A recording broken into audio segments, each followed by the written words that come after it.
Graças a Deus, que o Espírito Santo abra o seu entendimento, minha amiga e meu amigo ouvinte, para compreender a gloriosa palavra de Deus.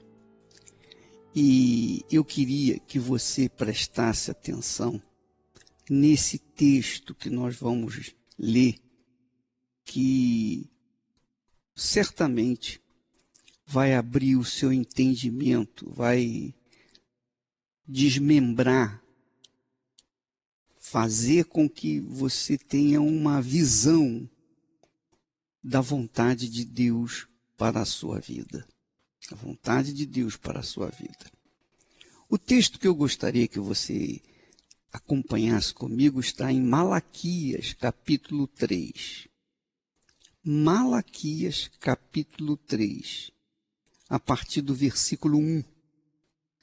Que diz assim: Eis que eu envio o meu mensageiro. Eis que eu envio o meu mensageiro, que preparará o caminho diante de mim. Aqui, Deus Pai falando ou fazendo referência ao mensageiro dele, o Senhor Jesus Cristo. Preste atenção. O Pai falando a respeito de Jesus. Ele diz assim: Eis que eu envio o meu mensageiro, que preparará o caminho diante de mim. Quer dizer, aqui não se trata de João Batista, não. João Batista veio preparar o caminho de Jesus. Mas quem veio preparar o caminho de Deus Pai foi o próprio Filho, o Deus Filho, Jesus. Então, eis que eu envio o meu mensageiro, que preparará o caminho diante de mim. E, de repente, virá ao seu templo o Senhor, a quem vós buscais. E o mensageiro da aliança é Jesus. O mensageiro da aliança, a quem vós desejais, eis que ele vem, diz o Senhor dos Exércitos. Mas quem suportará o dia da sua vinda? Ele faz uma pergunta que faz a gente ficar em dúvida do que quer dizer a sua vinda. Quem suportará o dia da sua vinda? E quem subsistirá quando ele aparecer? Esse versículo é muito forte, porque mostra que ele vai vir fazer algo inusitado, algo que vai condenar uns ou condenar muitos e salvar outros. Porque diz: quem suportará o dia da sua vinda? E quem subsistirá quando ele, Jesus, aparecer? Porque ele, Jesus, será como o fogo do ourives e como o sabão dos lavandeiros. Você sabe que quando fala que Jesus é o fogo do ourives, como o fogo do ourives, ele diz respeito a algo que vai fazer separar, porque o ourives, quando leva o ouro ao fogo, faz queimar todas as suas impurezas, para que o ouro fique puríssimo. Então, você sabe que o ouro puro, para ser puríssimo, ele tem que ser queimado, ele tem que ser levado a uma alta temperatura, para que todas as suas impurezas sejam queimadas, destruídas, expelidas, para que fique o ouro puríssimo. Então Jesus será como o fogo do ourives. Isso está dizendo, o profeta Malaquias está falando 400 anos antes de Jesus, da vinda de Jesus. 400 anos antes da vinda de Jesus. Quer dizer, 400 anos depois do profeta Malaquias, Jesus veio de fato. E aí, o que fala a respeito da vinda de Jesus? Fala que ele será como o fogo do ourives. E de fato, Jesus, quando veio, foi como o fogo do ourives, porque fez separar. Fez separar do que presta daquilo que não presta. Ele fez separar os chamados, aqueles que foram escolhidos e aqueles que foram desprezados, que foram aniquilados. E foi o caso na vinda de Jesus. Quando Jesus veio, muitos judeus não o aceitaram e por conta disso foram condenados naturalmente. Mesmo entre os seus discípulos, houve um, que foi Judas Iscariotes, que também não resistiu, não suportou a sua vinda, não subsistiu. E esse é o fato. Hoje também, muitos não subsistem, muitos não suportam o Senhor Jesus. Muitos não só não creem nele, mas o desprezam, o odeiam. É isso mesmo. Jesus, por muitos, é odiado, porque ele separa o que presta do que não presta. Ele faz separação do impuro do que é puro. É como o fogo do ourives, que separa as impurezas do ouro e deixa que o ouro fique limpo, puríssimo. Fique puríssimo. Então, Jesus veio, mas nem todos subsistiram ou suportaram a sua vinda. E continua isso acontecendo. Porque é como o profeta Isaías fala, quem creu em nossa pregação? Quem creu? Nem todos creram, nem todos creem. Isso é um fato. Muitas pessoas que estão me ouvindo nesse momento também estão nessa condição. Ah, eu acredito em Jesus. Acreditar em Jesus é uma coisa, crer nele é outra coisa. Acreditar em Jesus é como se estivesse namorando. Mas quando casa com Jesus, quer dizer crer de fato e de verdade. Porque crer significa entregar a vida, render-se, render a vida, submeter-se ao senhorio do Senhor Jesus. Quem suporta isso? Nem todos, claro, nem todos. A maioria não aceita servir a Jesus. A maioria jamais vai aceitar deixar a sua libertinagem, a sua vida fugaz, libertina, para seguir Jesus. Porém, aqueles que o aceitam, Deus lhes dá o poder de serem feitos filhos de Deus. E é o que nós vamos ver no próximo versículo, que diz assim, e Jesus assentar-se-á como fundidor e purificador de prata. O fundidor é o que faz a fundição, que prepara o ferro no fogo. Purificador de prata, a mesma coisa, purifica a prata no fogo. Quer dizer, você vê que o fogo, a provação, as provações que todos passamos fazem parte da purificação dos separados, dos chamados e escolhidos. E purificará, aí olha só, veja o que Jesus vai fazer, o que ele tem feito. Purificará os filhos de Levi. Quem são os filhos de Levi para serem purificados? Você sabe que Levi é a tribo foi a tribo, ou é a tribo dos sacerdotes.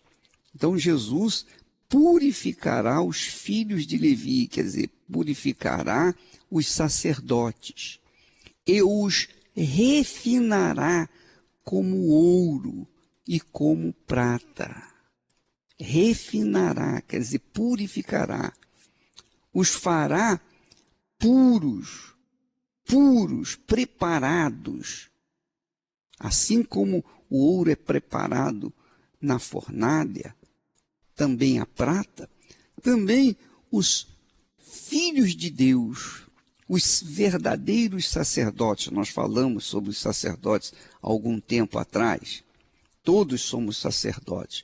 Reino de sacerdotes foi que Jesus veio fazer, veio instituir. A igreja é o reino de sacerdotes. Então, purificará os filhos de Levi e os refinará como ouro e como prata. Para que tudo isso? Para quê? Então Jesus, você vê que no primeiro versículo do capítulo 3 fala que Jesus viria preparar o caminho diante do Senhor. Para quê? Para purificar aqueles que precisam ser purificados, arrancar deles as impurezas. Qual a finalidade disso? Aí aqui diz a finalidade. Diz assim, e os refinará como ouro e como prata. Então ao Senhor trarão oferta em justiça. Em outras palavras, Deus, na pessoa do Senhor Jesus, veio purificar os filhos de Levi, os sacerdotes, ou a igreja dele, para que a igreja esteja preparada para fazer a oferta em justiça. Oferta em justiça. Apresentar a oferta em justiça a quem? Ao Pai. Ao Deus Pai. Você sabe, e se não sabe vai saber, que Deus significa ou se define alguém que ocupa o primeiro lugar na nossa vida. Por exemplo, a pessoa que coloca o dinheiro em primeiro lugar na sua vida, o seu Deus é o dinheiro. O Deus dela é o dinheiro.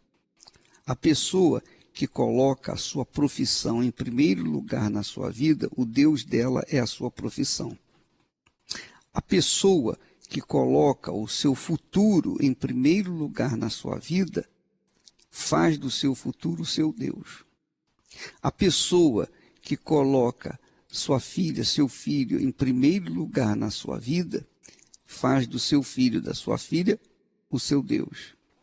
A pessoa que coloca a sua mãe, ou seu pai, ou a sua família em primeiro lugar na sua vida, então sua mãe, seu pai, sua família são os primeiros que ocupam em primeiro lugar, então são os seus deuses. Então tudo que você coloca em primeiro lugar na sua vida, torna-se o seu Deus. O que está ocupando o primeiro lugar na sua vida? O que está ocupando? Esse que ocupa o primeiro lugar na sua vida é o seu Deus.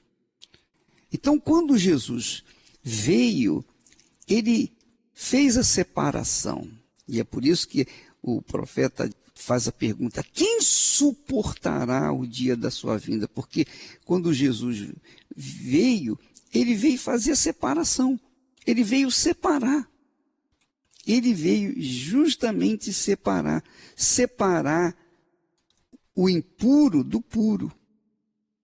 Ele veio purificar. Como fogo, ele purifica a sua igreja, os filhos de Levi, os sacerdotes.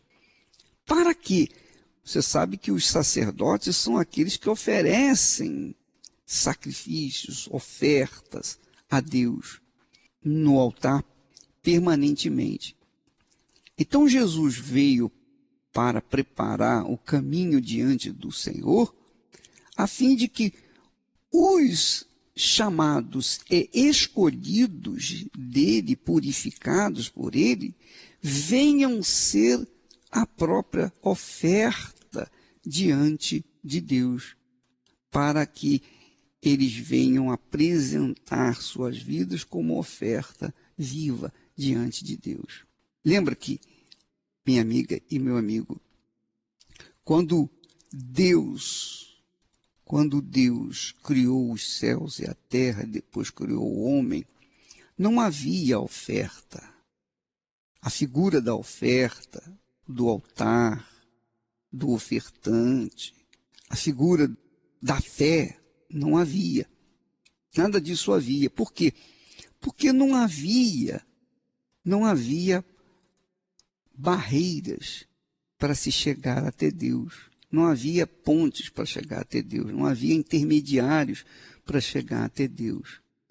Então, Adão e Eva tinham comunhão com Deus. Entravam e saíam da presença de Deus quantas vezes quisessem. Não havia barreiras.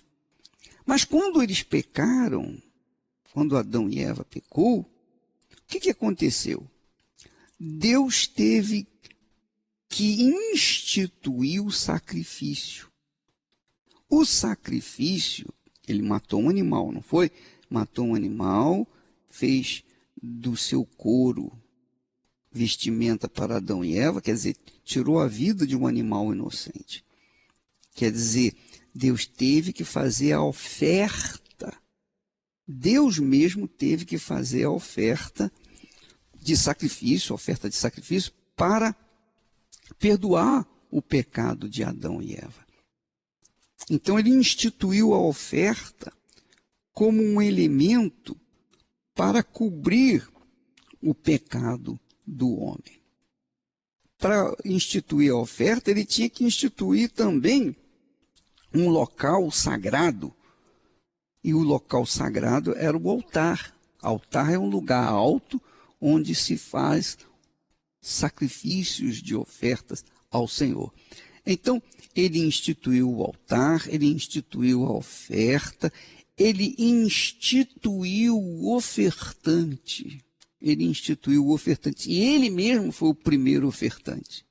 Deus ofertou um animal, matou um animal inocente, puro, sem pecado, para morrer por Adão e Eva. Esse animal que foi sacrificado pelo próprio Deus, representava Jesus.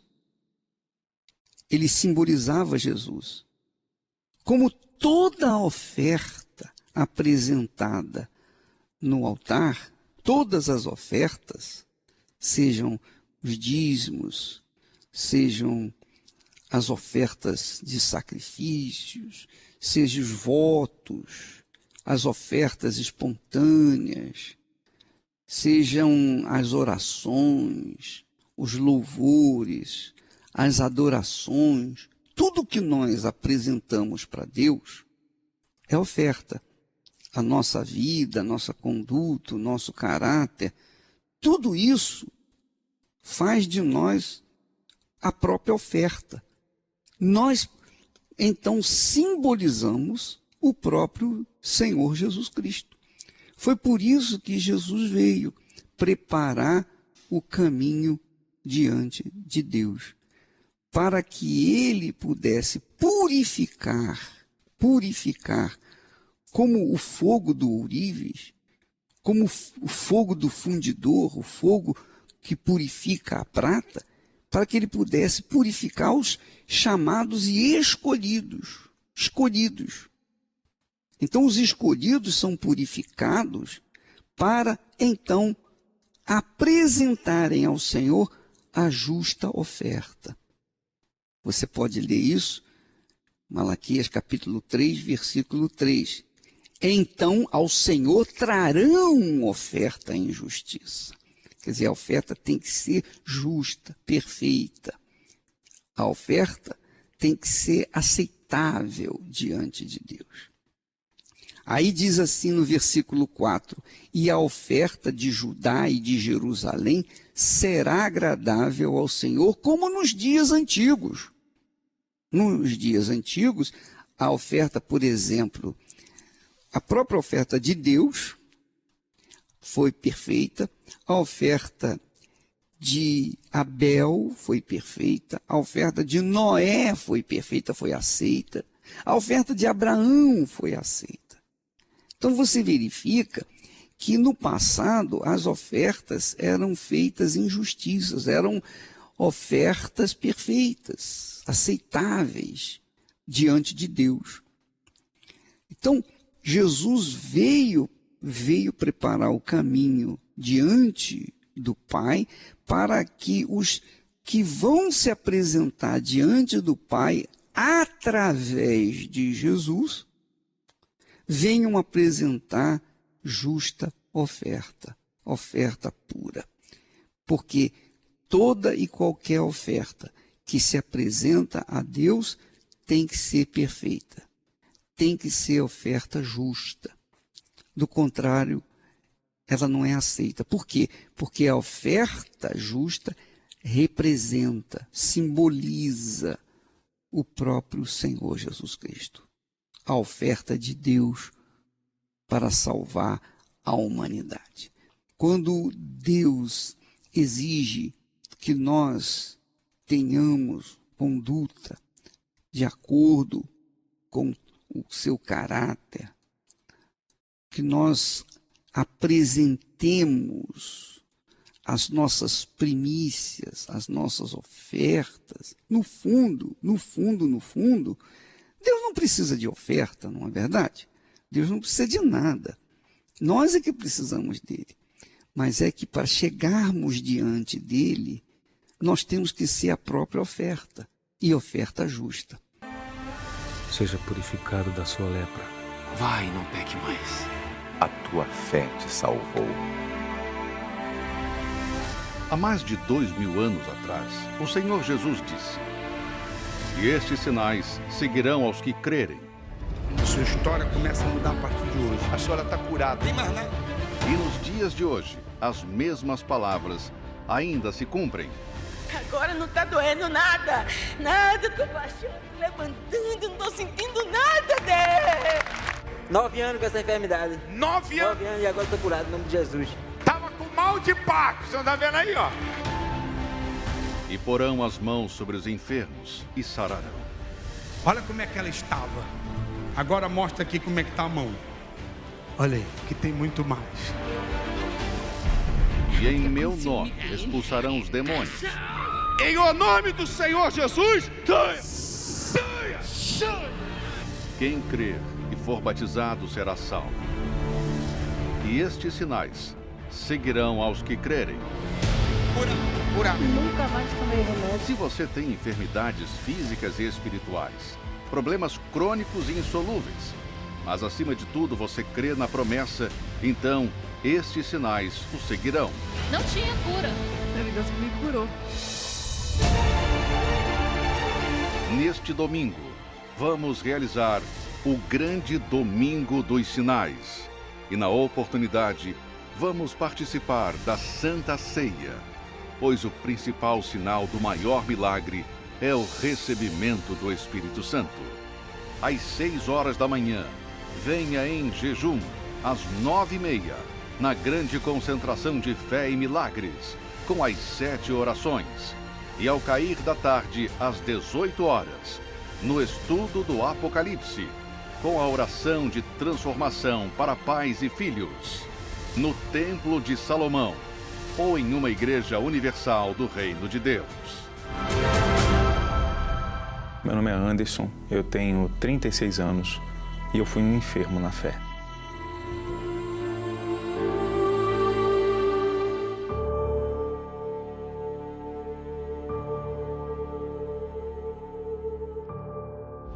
Eu cheguei à Universal com problemas no casamento, com problemas de dívidas e totalmente desesperado. Cheguei muito abatido, cheguei cabisbaixo demais, sem nenhuma direção. Tive problema com a minha esposa, um problema de saúde muito grave, e isso fez com que nos afastássemos cada vez mais, participando das correntes, participando das reuniões, né? Eu tomei consciência, né, de como eu deveria agir para resolver os meus problemas. Passei a ter um relacionamento com Deus, uma vida com Deus, e as coisas começaram a mudar. Passei a ser fiel no meu dízimo, nos votos, nas ofertas. Então, o meu casamento melhorou, a minha vida financeira começou a melhorar, né? A minha esposa foi curada da doença que tinha, né? Eu também tinha vários problemas que eu consegui resolver, né? Mas ao longo do tempo eu fui ficando doente na fé, né? Apesar de ter recebido toda aquela orientação, eu passei a relaxar na fé. Fui tendo um certo conforto, aparentemente as coisas se resolviam naturalmente, e eu passei a contar com a força do meu braço. E a minha situação foi muito pior do que quando eu cheguei. Foi aí que, de fato, eu acabei naufragando completamente na fé. Deixei de ler a Bíblia, deixei de jejuar, deixei de orar. Foi aí que eu passei a não ser mais dizimista, né? E aí eu fui me afastando de vez. Então, tudo aquilo que eu fazia, que fez com que eu crescesse na fé com Deus, eu passei a fazer completamente o oposto ao longo do tempo, e as coisas foram regredindo automaticamente. Quando eu vi, eu já estava no mundo, fazendo tudo aquilo que eu fazia anteriormente e até muito pior. E isso me trouxe várias consequências. Os problemas no casamento, eles pioraram, né? Os problemas financeiros pioraram, porque aí eu passei realmente a trair a minha esposa, eu passei a chegar tarde em casa, eu nunca fui de beber, passei a beber, né? Então, o meu vício maior foi o alcoolismo, né? Então, eu bebia constantemente e misturava isso com remédio, né? Foi até quando eu cheguei no fundo do meu poço, onde eu procurei cocaína para usar e não encontrei. Quando eu me vi naquela situação, procurando para usar e não encontrei, eu lembrei dos momentos que eu tive com Deus. E o que eu fiz?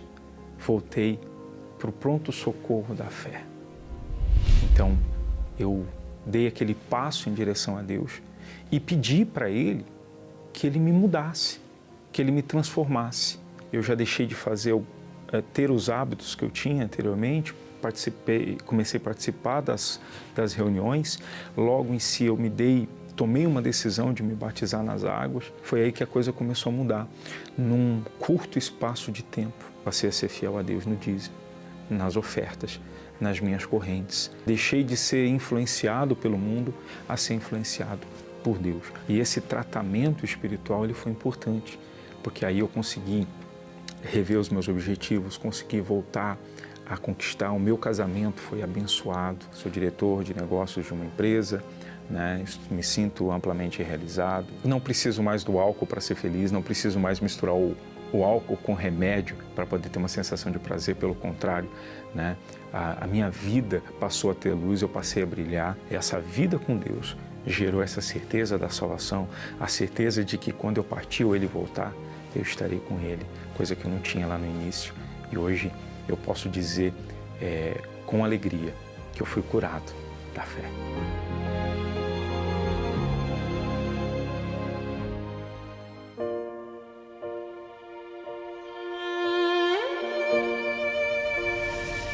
A consciência do dízimo parte do princípio de que tudo que na terra há foi criado por Deus.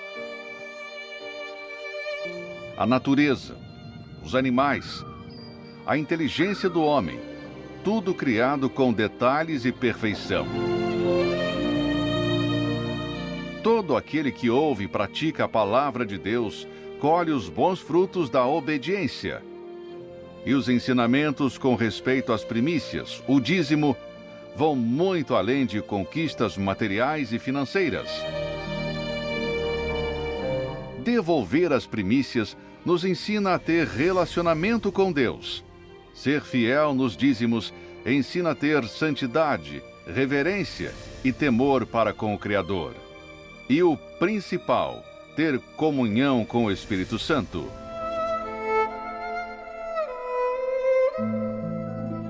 Prove, pratique.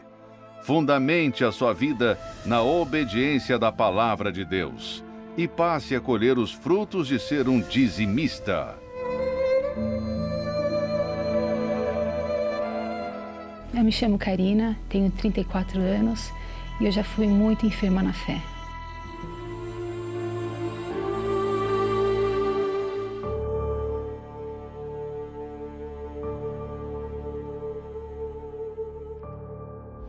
Eu cheguei na Universal, eu cheguei muito triste, muito vazia, me sentia sozinha. E conforme foi passando o tempo, eu aprendi a agir a fé, a exercitar a fé. E aquilo foi despertando em mim. Eu fui tendo uma experiência com Deus, numa reunião de quarta-feira, nas reuniões de domingo. Eu já podia perceber a presença de Deus. Eu era dizimista, chegava as campanhas de desafio, a gente fazia, a gente se lançava. Chegava as campanhas de Israel, eu não media esforços, eu lançava de cabeça porque eu tinha objetivos. Eu tinha minha comunhão com Deus, eu acordava de madrugada. Existia uma alegria e era uma alegria real que vinha de dentro para fora, né? Então isso começou a refletir na minha vida. Conheci uma pessoa na igreja, nós começamos a namorar e nós tínhamos o pensamento de ser cabeça, de montar nosso próprio negócio, né? Nós começamos a montar nosso próprio negócio, as coisas começaram a dar certo, porque até então nós dávamos a manutenção da fé. E claro que o que era um passado para a gente colocava em prática, então as coisas estavam acontecendo. Então a gente começou a prosperar financeiramente, nós começamos a ter carro importado, a conquistar casa. E com o passar do tempo, para quem ia toda semana para a igreja, a frequência na igreja passou a ser uma vez por semana. Até que nós começamos a priorizar o trabalho, já não tinha aquela preocupação em ir para a igreja ou buscar a Deus, de escutar o que era passado ou sequer pegar a direção que era passada para a gente. Conforme o tempo foi passando, começou a ter o reflexo no casamento, né? Eu não tinha vida com Deus, então obviamente que o reflexo ia aparecer no casamento. Começaram as brigas, as discussões. Nós tínhamos uma vida de aparência. Para as pessoas, a gente era o casal perfeito, mas dentro de casa era aquele inferno. Mesmo indo para a igreja, de vez em quando, a minha fé estava completamente enferma, porque mesmo casada, indo de vez em quando para a igreja, eu comecei a ter um relacionamento extraconjugal com uma pessoa do mesmo sexo. E me afastei totalmente. Aí já coloquei o meu ex-marido, meu marido na época, eu coloquei ele para fora de casa e foi meu fundo de poço, porque eu perdi minha família, eu perdi o Senhor Jesus, eu perdi a fé, que eu não encontrava, mas ela não conseguia enxergar isso dentro de mim. E aí comecei a ter os problemas, o reflexo, né, de tudo aquilo que eu plantei. Eu comecei a colher tudo aquilo que eu plantei. Um dia eu estava em casa, sem força nenhuma, eu tinha quebrado tudo dentro de casa, sem força nenhuma. Eu sentia a dor da alma, a dor da própria enfermidade, você sente a dor. Ali eu tomei a decisão de voltar e comecei a tratar a minha fé. Não foi fácil sair da UTI com uma fé doente, uma fé morta. Então foi quando ali eu percebi que tinha uma esperança para mim. Então tudo que era falado, eu comecei a obedecer, eu comecei a praticar, me tornei dizimista fiel, a fazer as correntes, me tornei obediente à palavra de Deus. E aí eu percebi que realmente a minha fé estava curada. Quando isso aconteceu, eu já comecei a ter paz, a tranquilidade, a alegria, a autoestima voltou. Comecei a ter força para lutar pela minha vida aqui fora, a trabalhar. Passei a ser uma ótima mãe para minha filha. Eu passei a ser uma boa filha. Tenho força, ânimo para viver, para conquistar. Tenho paz, alegria dentro da minha casa. Tudo foi restaurado através dessa fé que foi curada. Hoje eu vejo que é importante manter essa fé sadia, porque é ela que me traz a certeza da salvação. É ela que me sustenta, que me mantém de pé, firme, para poder enfrentar as dificuldades do dia a dia.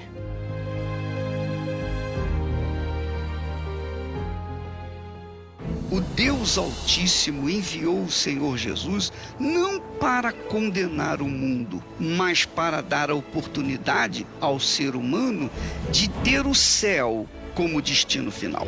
Nos 40 anos da Igreja Universal, chega até você a Bíblia Sagrada com as anotações de fé do Bispo Edir Macedo. Uma edição de luxo com inspirações de fé fundamentadas na Palavra de Deus. Adquira o seu exemplar no arcacenter.com.br. Meu nome é Andréia, tenho 43 anos e já fui muito enferma na fé.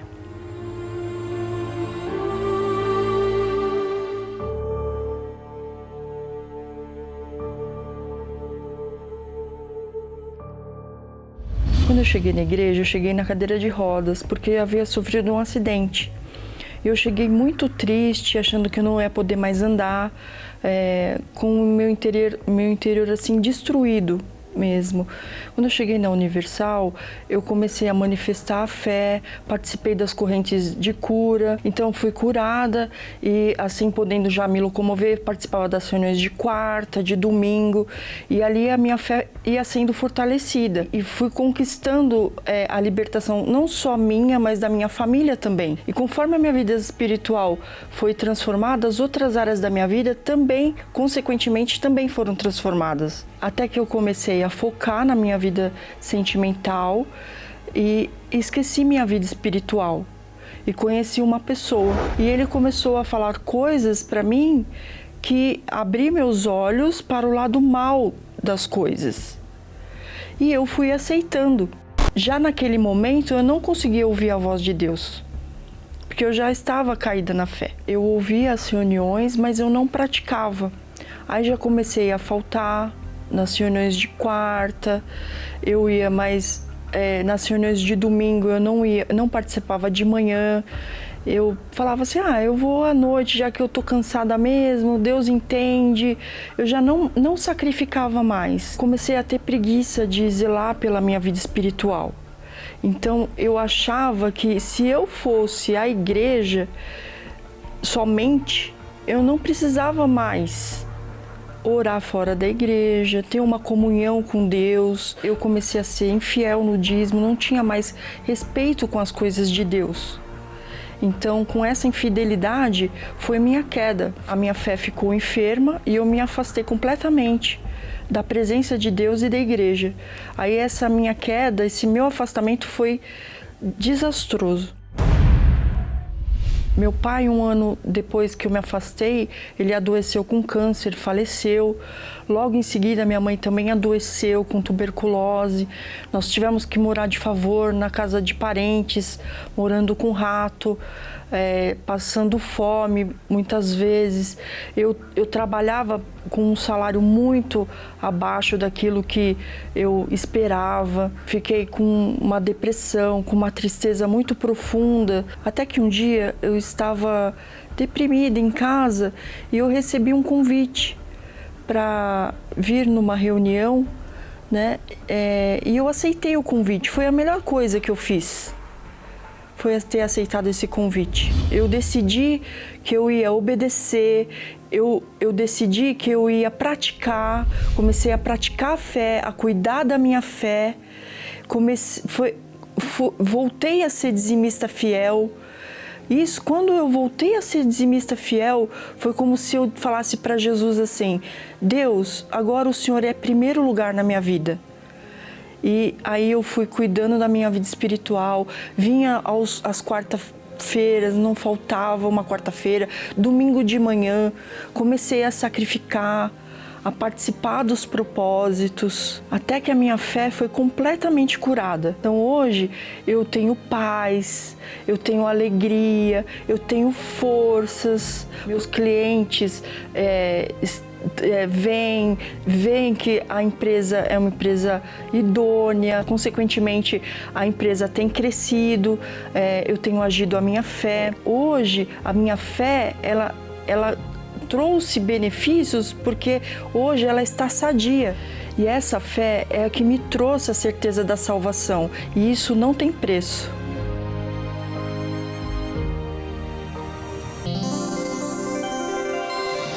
Olá, Bispo Macedo, meu nome é André, eu tenho 28 anos. Quero agradecer pelo livro Nos Passos de Jesus. Antes, eu era uma pessoa muito deprimida, uma pessoa muito solitária, tinha complexos de inferioridade e tinha vergonha até de seguir a palavra de Deus, servir o Senhor Jesus. Após de ler o livro, eu vi que eu precisava mudar nesses aspectos. Eu tive que assumir a fé no Senhor Jesus e através dele eu vi que eu precisava seguir os passos dele de verdade. E eu estava vendo que antes eu não seguia. E eu tomei esse livro como uma experiência na minha vida espiritual. Fui seguindo as orientações que estavam no livro. E de um tempo para cá, hoje a minha vida, eu posso dizer que mudou. A minha vida espiritual também mudou bastante. Hoje eu sou uma pessoa mais temente a Deus, que leva a Deus mais a sério e tenho priorizado cada dia mais a minha salvação. Tudo através desse livro. É isso que eu tenho que agradecer ao Senhor. Forte abraço. O livro Nos Passos de Jesus, do Bispo Edir Macedo, está disponível nas melhores livrarias ou adquira agora com rapidez e segurança para entrega em sua casa através do site arcacenter.com.br. arcacenter.com.br. Seja purificado da sua lepra. Vai, não peque mais. A tua fé te salvou. Há mais de 2000 anos atrás, o Senhor Jesus disse: "E estes sinais seguirão aos que crerem." A sua história começa a mudar a partir de hoje. A senhora está curada. Tem mais nada. E nos dias de hoje, as mesmas palavras ainda se cumprem. Agora não tá doendo nada. Nada, tô baixando, levantando, não tô sentindo nada, Deus. 9 anos com essa enfermidade. 9 anos? 9 anos e agora tô curado, em nome de Jesus. Tava com mal de Paco, você não tá vendo aí, ó. E porão as mãos sobre os enfermos e sararão. Olha como é que ela estava. Agora mostra aqui como é que tá a mão. Olha aí, que tem muito mais. E em meu nome expulsarão os demônios. Em o nome do Senhor Jesus, saia! Quem crer e for batizado será salvo. E estes sinais seguirão aos que crerem. Cura. Nunca mais tomei remédio. Se você tem enfermidades físicas e espirituais, problemas crônicos e insolúveis, mas acima de tudo você crê na promessa, então estes sinais o seguirão. Não tinha cura. Teve Deus que me curou. Neste domingo, vamos realizar o grande Domingo dos Sinais. E na oportunidade, vamos participar da Santa Ceia, pois o principal sinal do maior milagre é o recebimento do Espírito Santo. Às 6 horas da manhã, venha em jejum, às 9h30, na grande concentração de fé e milagres, com as 7 orações. E ao cair da tarde, às 18 horas, no estudo do Apocalipse, com a oração de transformação para pais e filhos, no Templo de Salomão, ou em uma igreja universal do Reino de Deus. Então nós vamos chegando ao ponto final do programa. Minha amiga, meu amigo ouvinte, veja que o objetivo de Jesus é fazer de você oferta justa diante de Deus, diante do Deus Pai. Ele quer purificá-lo de forma que você venha ser oferta justa diante do seu Pai. Nós ficamos por aqui e amanhã estaremos de volta neste horário e nesta emissora. Deus abençoe a todos em nome do Senhor Jesus.